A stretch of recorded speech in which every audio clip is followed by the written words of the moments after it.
útorok po škole. Rezeň sa pokúsil zoťať svojim kamenným mečom dub. Nedopadlo to dobre. Najvyšší veliteľ minus, zakričal. Dubový golem je príliš urastený. V tom prípade ho musíme obkľúčiť, odpovedal som rovnako hlasno. Zaiste, pane.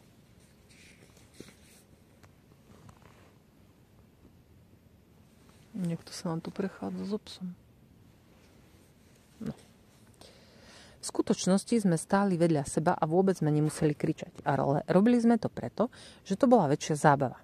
Chceli sme byť ako ctihodní rytieri. Ale naše repliky boli tak trochu o ničom. Rezeň obkrúžil dubového golema. Tu máš ty hanebný, ovetvený mop. Počas toho som uštedril ranu golemovi predo mnou.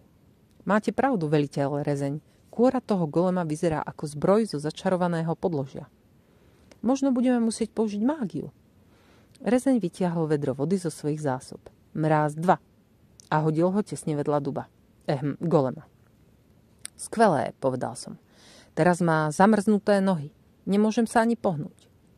Majú vôbec duboví golemovia nohy? Kašlem na to, do útoku, veliteľ Rezeň, do útoku.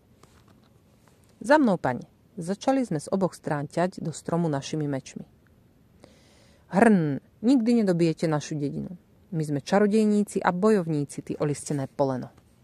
Zostane z teba len pár dosiek.